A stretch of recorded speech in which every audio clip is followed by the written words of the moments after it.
Hello friends, welcome to our YouTube channel learn with NH. आज का ये video आप लोगों के लिए काफ़ी शानदार होने वाला है दोस्तों। आज के इस वीडियो में हम पटवार भर्ती परीक्षा 2025 से संबंधित एक मॉडल पेपर के बारे में चर्चा करने वाले हैं दोस्तों। काफ़ी शानदार आपका मॉडल पेपर होने वाला है जिसका हम डिस्कशन करने वाले हैं। क्वालिटी एजुकेशन के द्वारा मेजर टेस्ट 5 आयोजित करवाया गया था आपका ऑफलाइन, उसका सोल्यूशन हम यहाँ पर देखने वाले हैं। तो जो भी विद्यार्थी पटवार भर्ती परीक्षा की तैयारी कर रहे हैं दोस्तों, वो इस वीडियो को जरूर देखिए। सभी सब्जेक्ट्स के सवाल हम यहाँ पर देखेंगे, तो सभी विषयों के सवाल हम यहाँ पर देखने वाले हैं, चाहे वो आपकी इंडियन हिस्ट्री हो, इंडियन ज्योग्राफी हो, साइंस, कंप्यूटर, राजस्थान जीके, आपकी करंट अफेयर, तो सभी सब्जेक्ट्स के सवाल हम यहाँ पर डिस्कस करने वाले हैं। तो काफ़ी इंपॉर्टेंट वीडियो ये आप लोगों के लिए होने वाला है, तो इस वीडियो को आप जरूर देखिए, ठीक है। अगर आप पटवार भर्ती परीक्षा में सिलेक्शन लेना चाहते हैं तो ऐसे सवाल आपको करने पड़ेंगे, तभी आपका सिलेक्शन श्योर हो पाएगा। तो पहला सवाल देखिए, निम्न कथनों पर विचार कीजिए। तो दो कथन यहाँ पर दिए गए हैं, इन पर आपको विचार करना है। भारत का प्रथम सुपर कंप्यूटर क्रे 1 था। तो क्या भारत का प्रथम सुपर कंप्यूटर क्रे 1 था? दूसरा कथन है, भारत में सुपर कंप्यूटर का जनक सेयूर क्रे को कहा जाता है। तो भारत का प्रथम सुपर कंप्यूटर दोस्तों क्रे 1 नहीं था, यह कथन आपका गलत हो जाएगा। तो कौन सा था आपका प्रथम सुपर कंप्यूटर? तो भारत का प्रथम सुपर कंप्यूटर आपका कौन सा था? तो परम 8000 था, यह आप याद रखेंगे। परम 8000 था, जो कि आपकी सीडेक कंपनी के द्वारा बनाया गया था दोस्तों, ठीक है। 1991 में आपका ये बनाया गया था। तो परम 8000 सीडेक कंपनी के द्वारा 1991 में बनाया गया था। और भारत में सुपर कंप्यूटर का जनक सेयूर क्रे को कहा जाता है, तो ये कथन भी आपका गलत हो जाएगा। भारत में जो आपके सुपर कंप्यूटर का जनक है दोस्तों, वो किसको कहा जाता है? तो डॉक्टर विजय पांडुरंग। तो डॉक्टर विजय पांडुरंग जो है दोस्तों, इनको भारत में सुपर कंप्यूटर का जनक कहा जाता है। तो ये दो बातें वेरी वेरी इंपॉर्टेंट है, आपके एग्जाम में पूछी जा सकती है। तो यहाँ पर कोई सा भी कथन आपका सत्य नहीं है, क्योंकि यहाँ पर सही पूछा गया है। अगला सवाल देखिए, निम्न में से माइक्रो कंप्यूटर के उदाहरण है। तो माइक्रो कंप्यूटर जो है दोस्तों, इसके उदाहरण आपको बताना है। तो लैपटॉप, पाम टॉप, टेबलेट, ओराका, थिंकपैड, ये आपके दोस्तों माइक्रो कंप्यूटर के उदाहरण है। किसके उदाहरण है? ये आपके माइक्रो कंप्यूटर के उदाहरण है। ऑप्शन थर्ड यहाँ पर आपका करेक्ट हो जाएगा। अगला सवाल देखिए, निम्न में से कीबोर्ड का आविष्कार किसने किया? तो कीबोर्ड का आविष्कार दोस्तों किसके द्वारा किया गया, यह आपसे पूछा गया है। सिंपल सा सवाल है। तो ये आपका क्रिस्टोफर लेथम सोल्स के द्वारा किया गया था। ऑप्शन बी यहाँ पर आपका सही हो जाएगा। लेकिन अगर आपसे पूछा जाए माउस का आविष्कार किसने किया, तो वह आपका डगलस एंजलबर्ट के द्वारा किया गया था।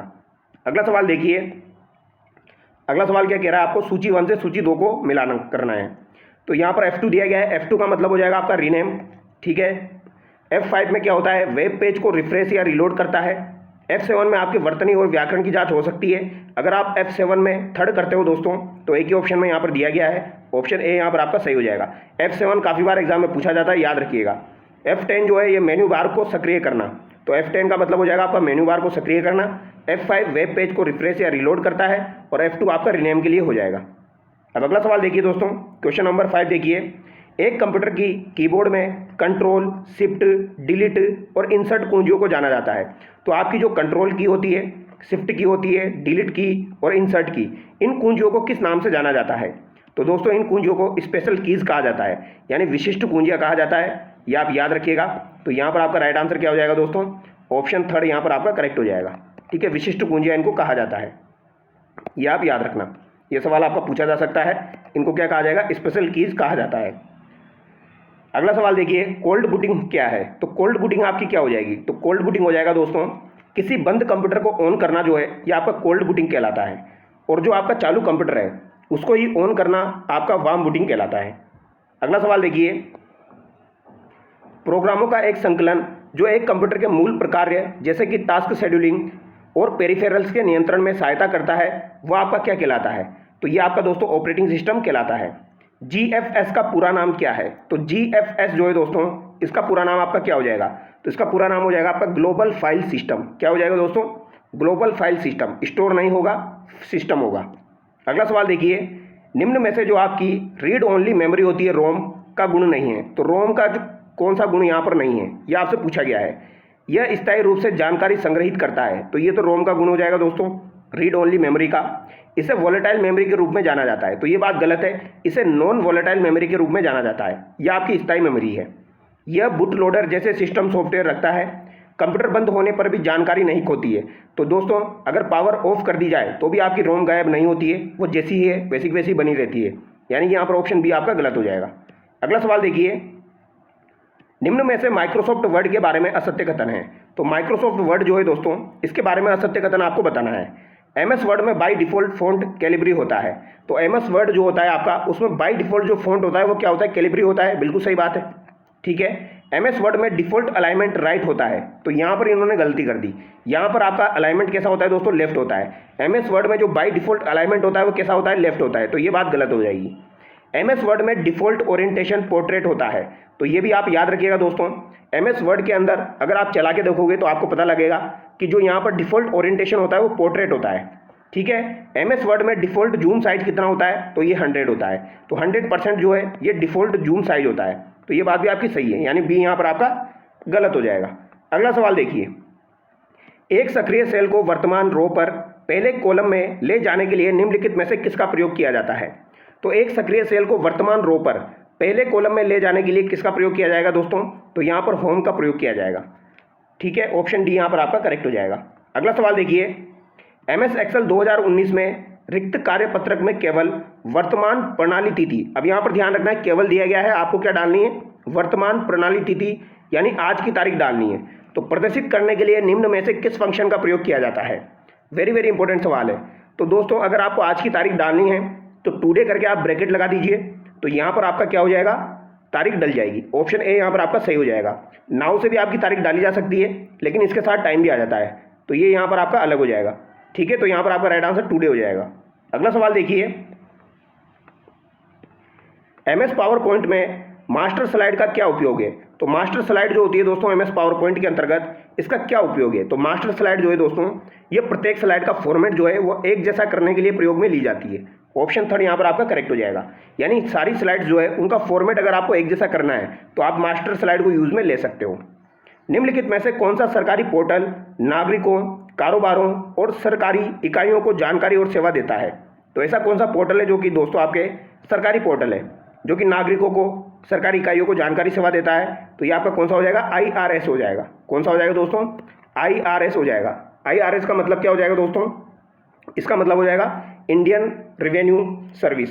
क्या हो जाएगा दोस्तों, इंडियन रेवेन्यू सर्विस यहाँ पर आपका इसका मतलब हो जाएगा, याद रखना है। अगला सवाल देखिए, किसी नेटवर्क में सर्वर होता है, तो सर्वर क्या होता है दोस्तों किसी नेटवर्क के अंतर्गत। तो सर्वर जो होता है यह आपका ऐसा प्रोग्राम या कंप्यूटर होता है जो अपनी सेवाएं किसी अन्य कंप्यूटर को देता है। ऑप्शन बी यहाँ पर आपका सही हो जाएगा। यह आपका ऐसा सर्वर होता है जो अपनी सेवाएं किसी अन्य कंप्यूटर को देता है। ऑप्शन बी यहाँ पर आपका राइट जाएगा। अगला सवाल देखिए, अभी यहाँ पर आपके पॉलिटी के सवाल शुरू हो चुके हैं दोस्तों, इंपॉर्टेंट सवाल है। देखिए 15 आपके कंप्यूटर के सवाल पूछे जाएंगे, तो 15 कंप्लीट हो चुके हैं। राज्य के राज्यपाल के बारे में आपको सही कथन बताना है। राष्ट्रपति के समान ही कार्यकारी, विधायी और न्यायिक शक्तियाँ प्राप्त होती है राज्यपाल को, तो ये बात तो आपकी बिल्कुल सही है। उसे सदैव मंत्रिपरिषद की सलाह और सहायता से कार्य करना होता है। देखो वो मंत्रिपरिषद की सलाह और सहायता से कार्य करता है 163 के अंतर्गत, अनुच्छेद 163 के अंतर्गत, लेकिन सदैव कार्य करेगा ऐसा नहीं है। उसकी कुछ जो है दोस्तों वो आपकी क्या होती है, कुछ उसकी खुद की भी शक्तियाँ होती है, ठीक है। तो ये यहाँ पर सदैव मंत्रिपरिषद की सलाह और सहायता से कार्य करेगा ऐसा नहीं है, तो ये बात आप याद रखिएगा, यानी कि उसकी स्वविवेकीय शक्तियाँ भी होती है। विभिन्न मंत्रियों में सरकारी कार्य के बंटवारे का अधिकार होता है, तो विभिन्न मंत्रियों में सरकारी कार्य का बंटवारे का अधिकार होता है, ये बात भी सही है। तो 1 और 3 आपका सही हो जाएगा, सेकंड यहाँ पर आपका गलत हो जाएगा। अगला सवाल देखिए, क्वेश्चन नंबर 17 देखिए दोस्तों, राजस्थान राज्य में प्रथम बार मध्यावधि चुनाव हुए थे। तो राजस्थान राज्य में प्रथम बार आपके मध्यावधि चुनाव कब हुए थे, तो जब आपकी दोस्तों 6वीं विधानसभा भंग हो गई थी। 6वीं विधानसभा जब आपकी भंग हो गई थी दोस्तों, तो 1980 में आपके दोबारा से चुनाव हुए थे, तो 7वीं विधानसभा में आपके ये चुनाव हुए थे। ऑप्शन थर्ड यहाँ पर आपका करेक्ट हो जाएगा, ठीक है। 6वीं विधानसभा जब आपकी भंग हो गई थी, ठीक है, तो उसके बाद दोस्तों आपके 7वीं विधानसभा में मध्यावधि चुनाव हुए थे, और उस समय आपके जो मुख्यमंत्री बने थे वो जगन्नाथ पहाड़िया बने थे। अगला सवाल देखिए, श्रीमती वसुंधरा राजे राजस्थान की प्रथम बार मुख्यमंत्री कब रही। तो वसुंधरा राजे 2 बार मुख्यमंत्री बन चुकी है दोस्तों। इसमें प्रथम बार ये 2003-8 में मुख्यमंत्री बनी थी, ऑप्शन थर्ड आपका करेक्ट हो जाएगा। और दूसरी बार ये मुख्यमंत्री कब बनी दोस्तों, तो 2013 और 18 में ये आपकी दूसरी बार मुख्यमंत्री बनी थी। अगला सवाल देखिए, राज्य सरकार के सचिवालय में सुगम कार्य संचालन के लिए नियम कौन बनाता है। तो दोस्तों राज्य सरकार का जो सचिवालय होता है उसमें सुगम कार्य संचालन के लिए नियम आपका कौन बनाता है, तो ये राज्यपाल और मंत्रिपरिषद बनाती है। ऑप्शन डी यहाँ पर आपका करेक्ट होगा। यह महत्वपूर्ण सवाल है, थोड़ा सा अलग सवाल है, आपको ध्यान रखना है। सचिवालय में जो सुगम कार्य करने होते हैं उनके लिए अगर नियम बनाने की बात आएगी तो नियम कौन बनाएगा दोस्तों, आपका राज्यपाल और मंत्रिपरिषद। अगला सवाल देखिए, निम्नलिखित कथनों पर विचार कर सही कथन का चुनाव कीजिए। तो पहला कथन देखिए, किसी भी व्यक्ति के लिए पंचायत का सदस्य बनने के लिए न्यूनतम निर्धारित आयु 25 वर्ष है। तो ये बात दोस्तों गलत है या सही है? तो पंचायत का जो दोस्तों सदस्य बनने के लिए न्यूनतम निर्धारित आयु कितनी होती है? 21 वर्ष होती है, ना कि आपकी 25 वर्ष होती है। तो ये कथन आपका गलत हो गया। निर्वाचन के समय पूर्व भंग होने के पश्चात पुनर्गठित पंचायत केवल अवशिष्ट समय के लिए ही जारी रहती है। तो ये बात भी आपकी सही है, ये बात तो आपकी सही हो जाएगी, क्योंकि दोस्तों अगर आपका दोस्तों निर्वाचन के समय से पूर्व ही अगर भंग हो गई तो पुनर्गठित पंचायत जो होगी वो अवशिष्ट समय के लिए ही जारी रहती है। तो ये बात तो आपकी सही हो जाएगी। तो केवल 2 यहाँ पर आपका सत्य है। अगला सवाल देखिए, भारत में नगर पालिका के गठन के लिए निर्वाचन कब पूरा करवाना होता है? तो भारत में नगर पालिका के गठन के लिए निर्वाचन आपको कब पूरा करवाना होता है? इसके कार्यकाल के 5 वर्ष पूरे होते ही। तो ये बात गलत हो जाएगी। इसके निश्चित कार्यकाल की समाप्ति से पूर्व। तो ये बात आपकी सही हो जाएगी। निश्चित कार्यकाल की समाप्ति से पूर्व आपको दोस्तों नगर पालिका के गठन के लिए निर्वाचन करवाना होता है। ठीक है, अगला सवाल देखिए, राजस्थान लोक सेवा आयोग में अध्यक्ष के रूप में सर्वाधिक कार्यकाल किसका रहा? तो आरपीएससी में अध्यक्ष के रूप में आपका सर्वाधिक कार्यकाल किसका रहा है? तो ये डीएस तिवारी का रहा है। आरपीएससी की स्थापना कब हुई थी दोस्तों? तो 22 दिसंबर 1949 को आपके आरपीएससी की स्थापना हुई थी। ये आप याद रखिएगा। ठीक है, प्रथम अध्यक्ष कौन बने थे? तो प्रथम अध्यक्ष इसके एसके घोष बने थे। सर्वाधिक कार्यकाल किसका हो जाएगा? डीएस तिवारी का हो जाएगा। और अगर आपसे पूछा जाए आरपीएससी में दोस्तों संरचना क्या है, तो 1 अध्यक्ष और 7 सदस्य आपके होते हैं। टोटल कितने हो जाएंगे? 8 हो जाएंगे। तो ये भी आप याद रखिएगा। आरपीएससी जो है ये आपकी संवैधानिक संस्था है, इसका उल्लेख दोस्तों आपको संविधान में मिल जाएगा। अगला सवाल देखिए, उच्च न्यायालय के संबंध में गलत कथन पहचानिए। उच्च न्यायालयों से संबंधित प्रावधानों का उल्लेख संविधान के भाग 6 में किया गया है। तो ये बात सही है आपकी। उच्च न्यायालयों से संबंधित प्रावधान अनुच्छेद 214 से लेकर 231 में वर्णित है। तो ये बात भी सही है। उच्च न्यायालय के जो प्रावधान है आपके वो अनुच्छेद 214 से लेकर 231 तक आपके वर्णित है। किसी उच्च न्यायालय के न्यायिक क्षेत्र में विस्तार संबंधी शक्ति उच्चतम न्यायालय के पास है, यानी सुप्रीम कोर्ट के पास है। तो ये बात गलत हो जाएगी दोस्तों। अगर आपको उच्च न्यायालय के न्यायिक क्षेत्र में विस्तार करना है तो ये शक्ति किसके पास हो जाएगी? ये शक्ति आपकी संसद के पास हो जाएगी। तो ये कथन आपका गलत हो गया। वर्तमान में भारत में 25 उच्च न्यायालय हैं। तो ये बात भी आपकी सही है। वर्तमान में भारत में कितने उच्च न्यायालय हो जाएंगे? 25 उच्च न्यायालय हो जाएंगे। अगला सवाल देखिए, मारवाड़ के किस शासक के काल में जोधपुर को पोलो का घर कहलाता था? तो जोधपुर को पोलो का घर किसके काल में कहा जाता था दोस्तों? तो ये सरदार सिंह के काल में कहा जाता था। सरदार सिंह के काल में जोधपुर में पोलो काफ़ी खेला जाता था, इसी वजह से इसे पोलो का घर कहा जाता था सरदार सिंह के काल में। अगला सवाल देखिए, 1932 ईस्वी में गठित अंजुमन खादिल उल इस्लाम नामक संस्था का संबंध किस क्षेत्र के किसान आंदोलन से था? तो अंजुमन खादिल उल इस्लाम की स्थापना दोस्तों आपकी कब की गई? 1932 में की गई। और ये किसके द्वारा की गई? तो ये भी आपसे पूछी जा सकती है दोस्तों। तो मोहम्मद हादी के द्वारा ये स्थापना की गई थी। मोहम्मद हादी के द्वारा ये स्थापना की गई थी। यह आपकी अलवर से संबंधित है। अगला सवाल देखिए, राजस्थान में सर्वप्रथम किस शासक ने अपना एक प्रतिनिधि गवर्नर जनरल के पास भेजकर अंग्रेजों से मित्रता करने की इच्छा प्रकट की थी? तो ऐसा कौन सा राजस्थान का शासक था जिसने दोस्तों गवर्नर जनरल के पास अपना दूत भेजा और मित्रता प्रकट करने की इच्छा जाहिर की? तो ये आपका दोस्तों जयपुर का पृथ्वी सिंह हो जाएगा। कौन हो जाएगा? जयपुर का पृथ्वी सिंह आपका हो जाएगा दोस्तों। 1776 की बात है, इस समय ऐसा किया गया था। अगला सवाल देखिए, संत हरिदास जी के आध्यात्मिक विचार मंत्र किस ग्रंथ में संकलित है? तो संत हरिदास जी के आध्यात्मिक विचार मंत्र किस ग्रंथ में संकलित है? तो केवल राजप्रकाश में, केवल हरिपुरुष की वाणी में, राजप्रकाश व हरिपुरुष की वाणी में। तो राजप्रकाश और हरिपुरुष की वाणी जो है दोस्तों ये संत हरिदास जी से संबंधित है, याद रखिएगा। संत हरिदास जी का जन्म कहाँ पर हुआ था दोस्तों? तो डिडवाना कुचामन में इनका जन्म हुआ था। कापड़ोद डिडवाना कुचामन में इनका जन्म हुआ था।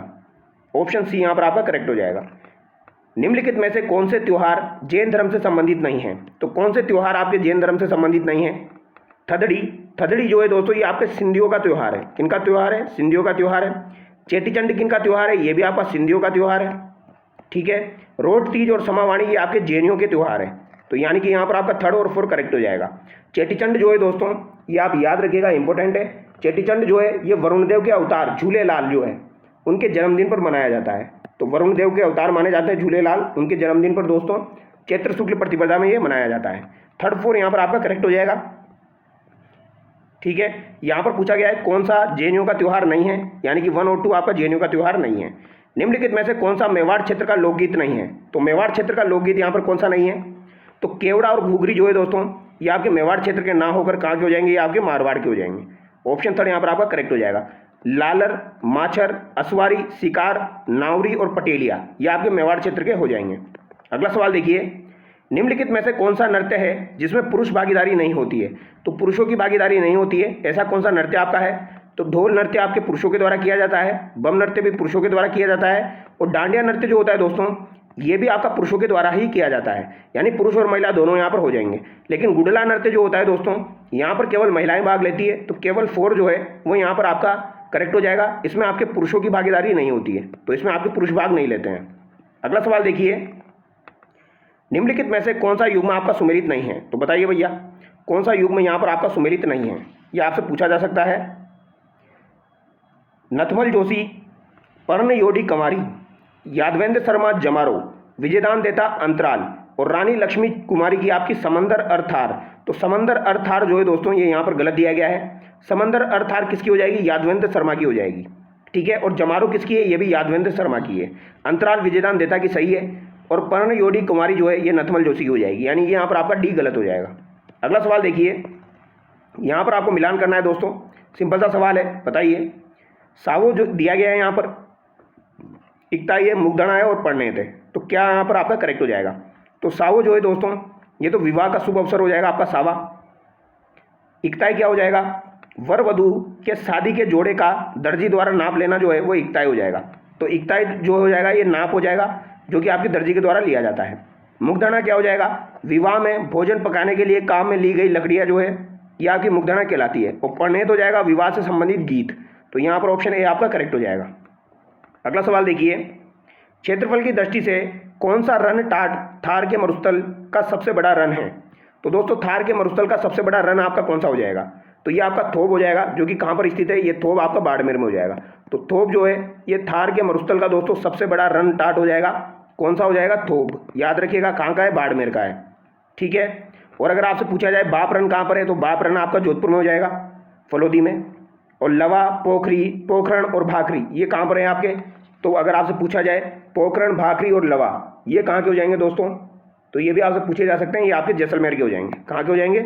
जैसलमेर के हो जाएंगे, भाखरी, लवा, पोखरण।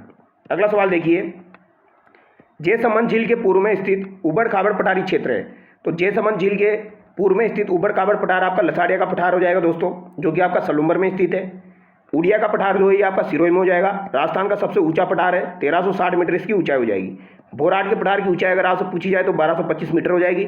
और मैसा का पठार जो है दोस्तों ये आपका गंभीरी और बेड़ज नदियों के संगम पर बना हुआ है, और इसके ऊपर ही आपको चित्तौड़गढ़ दुर्ग देखने को मिल जाएगा। अगला सवाल देखिए, कोपेन के जलवायु वर्गीकरण के अनुसार निम्न कथनों में से सत्य कथन बताइए। तो कोपेन के अनुसार सत्य कथन आपको बताना है। बीकानेर, श्रीगंगानगर व हनुमानगढ़ में उष्ण शुष्क जलवायु पाई जाती है। तो बीकानेर, श्रीगंगानगर और हनुमानगढ़ में आपकी BWHW पाई जाती है, ये बात बिल्कुल आपकी सही है। पूर्वी मध्य राजस्थान व अरावली के पूर्व भाग में उपाद्र जलवायु पाई जाती है, तो ये बात भी आपकी सही है। यहाँ पर दोनों कथन आपके सही हो जाएंगे। अगला सवाल देखिए, one nation one election bill को लोकसभा में कब प्रस्तुत किया गया? तो वन नेशन और वन इलेक्शन बिल जो है दोस्तों ये लोकसभा में प्रस्तुत किया गया था आपका 17 दिसंबर 2024 को। कब प्रस्तुत किया गया? 17 दिसंबर 2024 को। और ये आपका 129वां दोस्तों विधेयक था, ये भी आप याद रखिएगा, ठीक है। कौन सा विधेयक हो जाएगा? ये आपका 129वां विधेयक हो जाएगा। 17 दिसंबर 2024 को प्रस्तुत किया गया था कानून मंत्री अर्जुन राम मेघवाल के द्वारा। तो अर्जुन राम मेघवाल के द्वारा ये प्रस्तुत किया गया था। अगला सवाल देखिए, राज्य में दूसरा खरमोर ब्रीडिंग सेंटर कहाँ स्थापित किए जाने की घोषणा हुई? तो खरमोर ब्रीडिंग सेंटर आपका सोरसन बारा में स्थापित किया जाएगा, जो कि आपका दूसरा होगा। पहला आपका कहाँ पर है? अजमेर में है। विश्व पैरा एथलेटिक्स चैंपियनशिप 2025 का आयोजन कहाँ किया जाएगा?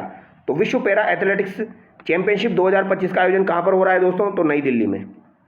हाल ही में रतन टाटा का निधन हुआ है, वह कौन थे दोस्तों? तो ये आपके उद्योगपति थे। तो रतन टाटा क्या हो जाएंगे? उद्योगपति हो जाएंगे। और इनके बारे में आपको ध्यान रखना है दोस्तों, इनको पद्म भूषण और पद्म विभूषण कब दिया गया, यह आपसे पूछा जा सकता है। तो पद्म भूषण इनको दोस्तों सन 2000 में दिया गया था, और पद्म विभूषण की बात की जाए तो 2008 में इनको पद्म विभूषण दिया गया था। अब अगला सवाल देखिए, क्वेश्चन नंबर 40 देखिए दोस्तों, अंतर्राष्ट्रीय पर्यटन मार्ट के 12वें संस्करण का आयोजन किया जाएगा। तो अंतर्राष्ट्रीय पर्यटन मार्ट जो है इसके 12वें संस्करण का आयोजन कहाँ पर किया जाएगा आपका दोस्तों? काजीरंगा, असम में किया जाएगा। तो यहाँ पर ऑप्शन सी आपका करेक्ट हो जाएगा, ठीक है। कहाँ पर किया जाएगा दोस्तों? तो काजीरंगा, असम में किया जाएगा अंतर्राष्ट्रीय पर्यटन मार्ट। गिव अप अभियान किससे संबंधित है? तो खाद्य सुरक्षा योजना में अपात्र व्यक्तियों के लिए नाम हटाने से संबंधित आपका गिव अप अभियान, यानी गिव अप करने वाला अभियान है, अगर कोई अपात्र व्यक्ति है, उसने खाद्य सुरक्षा योजना में नाम दर्ज करवा रखा है, तो नाम हटाने की योजना है दोस्तों। ठीक है, तो गिव अप अभियान के थ्रू नाम हटाने की योजना है ये आपकी। ऑप्शन डी यहाँ पर आपका करेक्ट हो जाएगा। और ये कब से चल रही है? तो 3 दिसंबर 2024 से ये चल रही है। अगला सवाल देखिए, भारत हाल ही में किस कार्यक्रम में एक पर्यवेक्षक राष्ट्र के रूप में शामिल हुआ?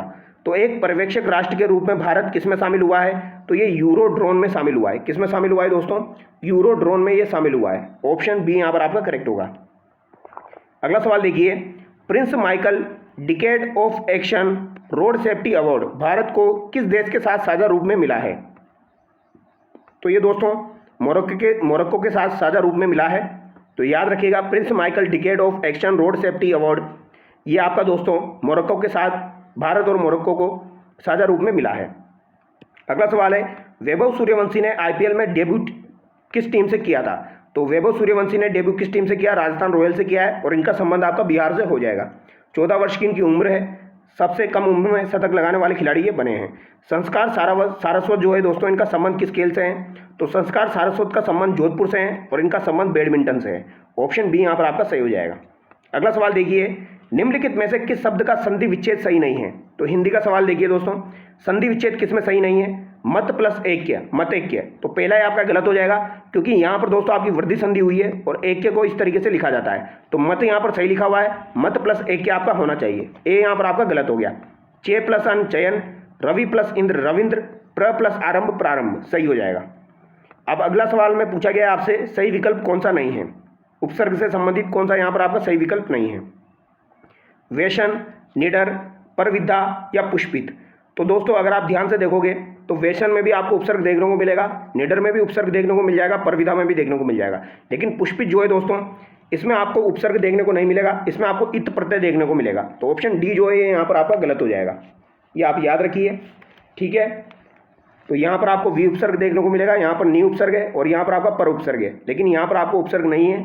तो ऑप्शन डी यहाँ पर आपका सही हो जाएगा। निम्नलिखित में से किस शब्द में तद्धित प्रत्यय का प्रयोग हुआ है? तो तद्धित प्रत्यय का प्रयोग आपका वासुदेव में हुआ है। यहाँ पर किसी भी प्रकार का कोई दोस्तों आपका उपसर्ग वगैरह नहीं है। ठीक है, कोई उपसर्ग भी नहीं है और कोई प्रत्यय भी नहीं है। पूज्य में आपका दोस्तों पूज्य हो जाता है। इसके अलावा करणीय में करण प्लस अनीय हो जाता है आपका दोस्तों।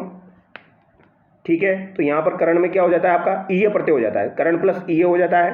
पाठक में भी आपका दोस्तों टूट जाता है, ये अक प्रत्यय यहाँ पर लगा हुआ है, पाठक में अक प्रत्यय लगा हुआ है। अगला सवाल देखिए, जिस समस्त पद में पूर्व या उत्तर पद की बजाय किसी अन्य अर्थ की प्रधानता हो उसमें होता है। तो अन्य पद की प्रधानता हो तो उसे क्या कहा जाता है? बहुब्रीहि समास कहा जाता है। अगला सवाल देखिए, निम्न विकल्पों में से उस विकल्प का चयन कीजिए जो दिए गए शब्द युग्म को सही अर्थ वाला विकल्प है।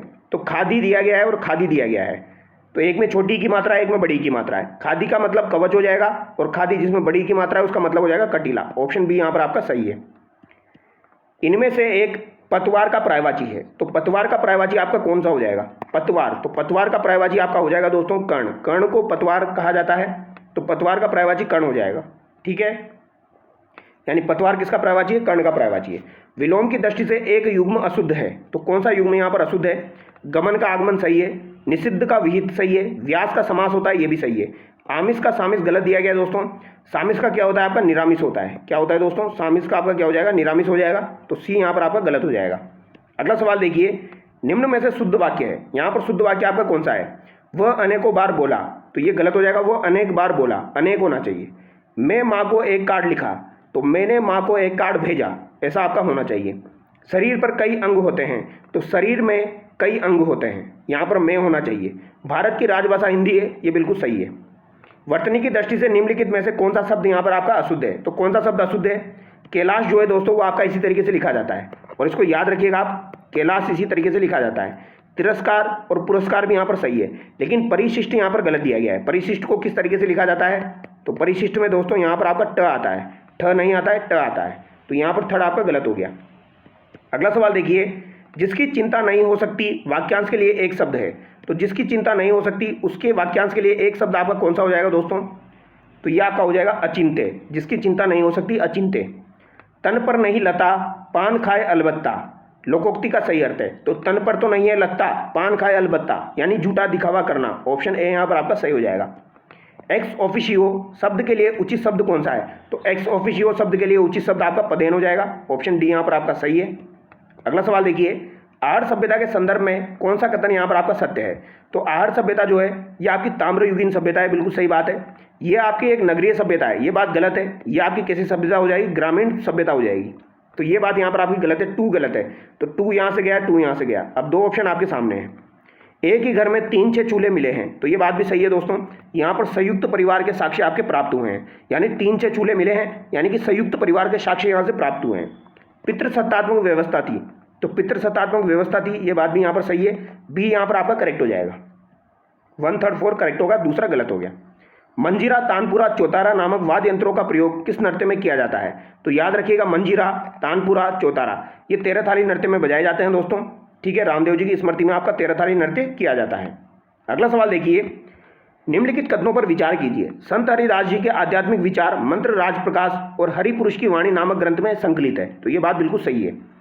निरंजनी संप्रदाय के संस्थापक संत हरिदास जी का मूल नाम हरि सिंह साकला था, तो ये बात भी सही है। ये पहले डाकू थे दोस्तों, बाद में ये आपके संत बने थे। हरि सिंह साकला इनका नाम हो जाएगा। इनका जन्म मैंने आपको बता दिया, कापरोद कहाँ पर हुआ था? डिडवाना कुचामन में हुआ था। तो यहाँ पर दोनों बातें आपकी सही है। अगला सवाल देखिए, निम्न में से असुमेलित युग्म का चुनाव कीजिए। कुर्जा गीत आपका मारवाड़ में गाया जाता है, हिचकी गीत आपका मेवात में गाया जाता है। तो कुर्जा मारवाड़ बिल्कुल सही है, हिचकी आपका मेवात भी सही है। ठीक है, हिचकी याद रखना, मेवात, कुर्जा आपका मारवाड़। बिछुड़ो गीत शेखावटी दिया गया है, तो ये बात गलत हो जाएगी।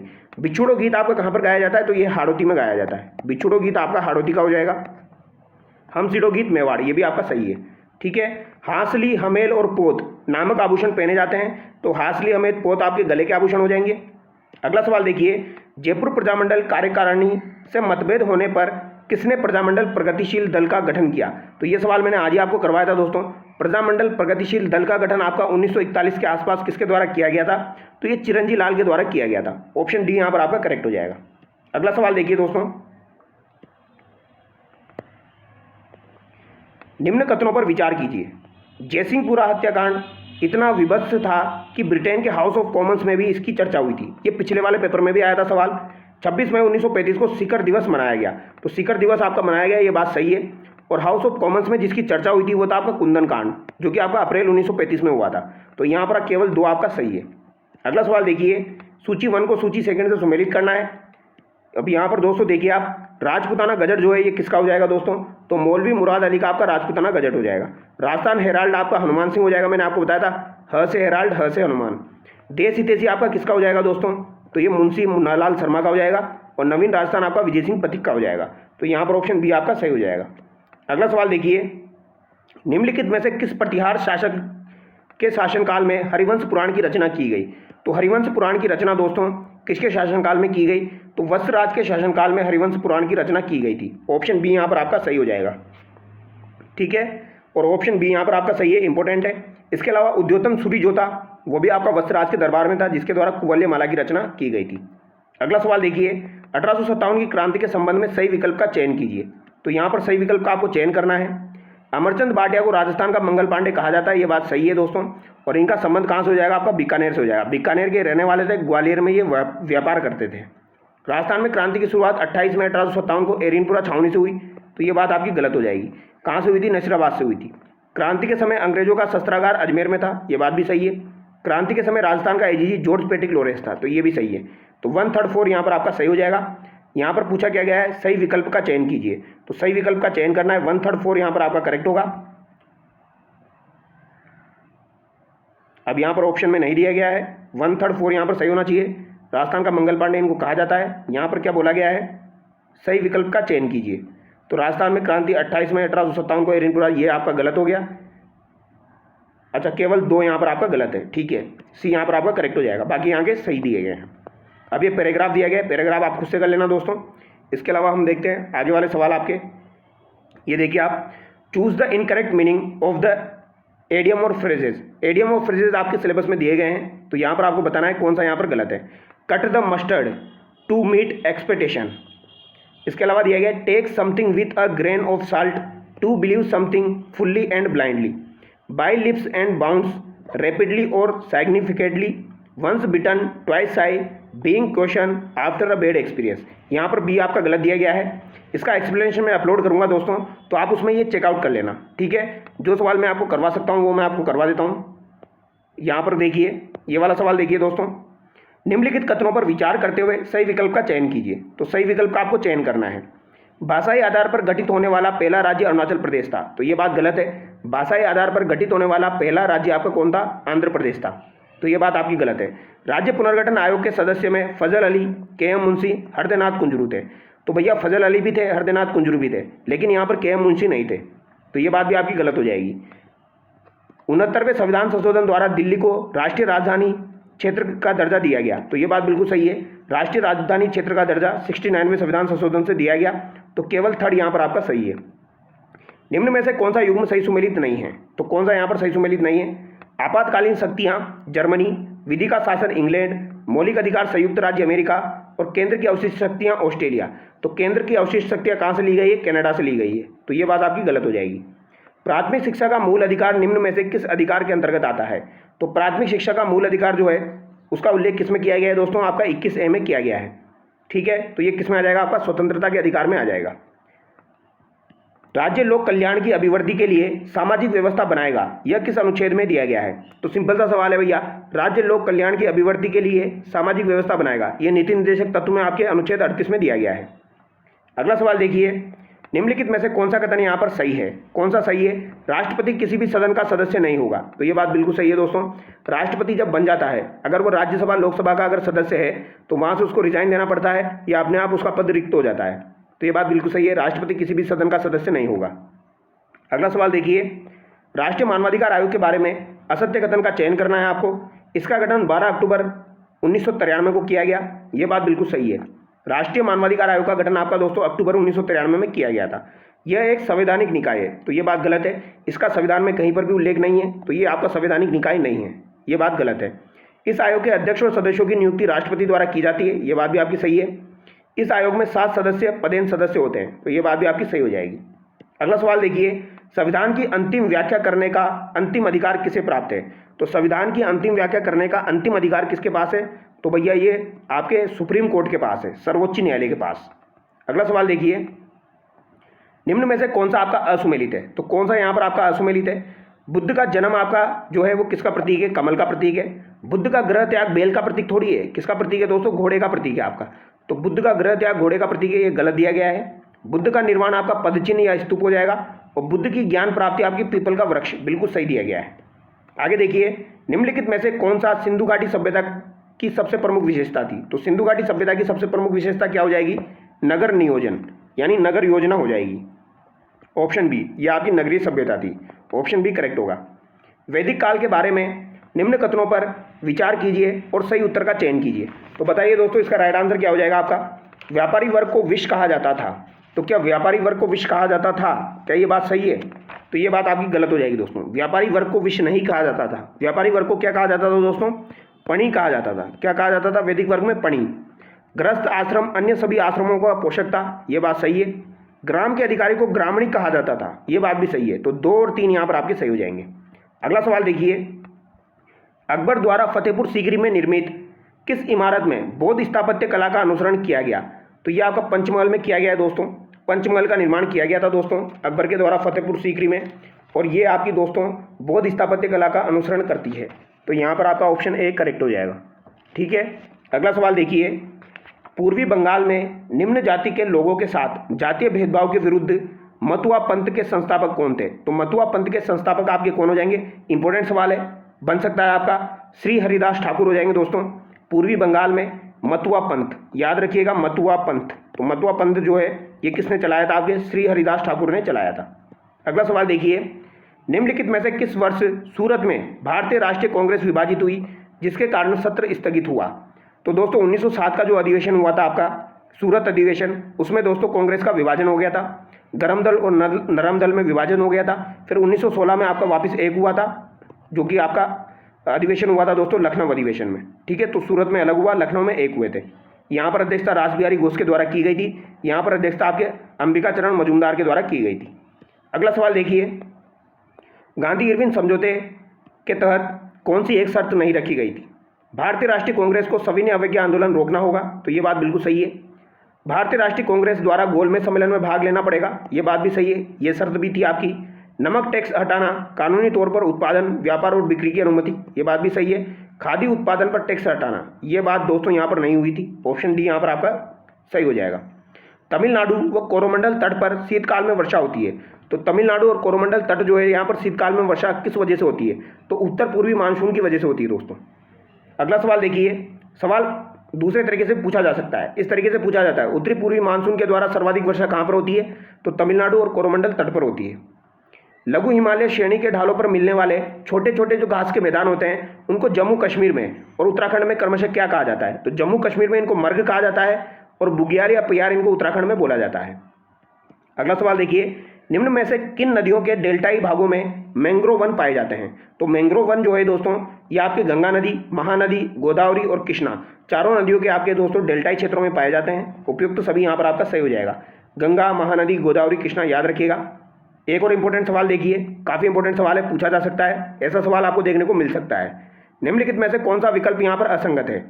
मगरमच्छ संरक्षण योजना 1975 बिल्कुल सही है। गिद्ध संरक्षण योजना 2006 ये भी आपकी बिल्कुल सही हो जाएगी। बाघ परियोजना 1973 बिल्कुल सही है। हाथी परियोजना आपकी दोस्तों 1992 की हो जाएगी। कब की हो जाएगी? आपकी 1992 की हो जाएगी। तो डी यहाँ पर आपका गलत हो गया। ठीक है, याद रखिएगा, गिद्ध संरक्षण 2006 की है, मगरमच्छ आपकी 1975 की है। निम्नलिखित कथनों पर विचार कर उपयुक्त विकल्प का चयन कीजिए। तो देखिए भैया, भारत का अक्षांशीय विस्तार 8 डिग्री 4 मिनट उत्तरी अक्षांश से लेकर 37 डिग्री 6 मिनट उत्तरी अक्षांश के मध्य है। ये बात बिल्कुल सही है। वैश्विक दृष्टि से भारत उत्तरी पश्चिमी गोलार्ध में स्थित है। तो ये बात गलत हो जाएगी। वैश्विक दृष्टि से दोस्तों उत्तरी पूर्वी गोलार्ध में भारत स्थित है। तो ये बात गलत हो गई। भारत का अक्षांशीय विस्तार 30 डिग्री है। तो ये बात भी आपकी सही है, यानी केवल 2 यहाँ पर गलत है। और यहाँ पर क्या पूछा गया है? सत्य पूछा गया है। तो 1 और 3 आपका सही हो जाएगा। अगला सवाल देखिए, कोयना जल विद्युत परियोजना किस राज्य में है? तो कोयना जल विद्युत परियोजना दोस्तों आपकी महाराष्ट्र में हो जाएगी। ऑप्शन डी यहाँ पर आपका सही है। अगला सवाल देखिए, जैव विविधता को निम्न में से किसके रूप में परिभाषित किया जाता है? तो जैव विविधता को दोस्तों जीवधारियों की विस्तृत विविधता के रूप में परिभाषित किया जाता है। अगला सवाल देखिए, निम्नलिखित में से किस परिवर्तन में ऊष्मा अवशोषित होती है लेकिन कोई नया पदार्थ नहीं बनता है? यानी कि यहाँ पर भौतिक परिवर्तन की बात की जा रही है।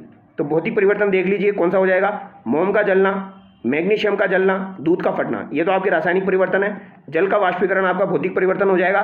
इसमें ऊष्मा अवशोषित होती है आपकी और नया पदार्थ भी नहीं बनता है। अगला सवाल देखिए, एंटीबायोटिक्स किस प्रकार के सूक्ष्म जीवों को मारने के लिए प्रयोग में ली जाती है? तो एंटीबायोटिक्स जो होती है दोस्तों ये आपके बैक्टीरिया को मारने के लिए यूज में ली जाती है। ऑप्शन डी यहाँ पर आपका सही हो जाएगा। प्रकाश संश्लेषण की प्रकाश प्रतिक्रिया के दौरान ऑक्सीजन किस प्रक्रिया से उत्पन्न होती है? तो ऑक्सीजन जो है ये आपकी किस प्रक्रिया के दौरान उत्पन्न होती है?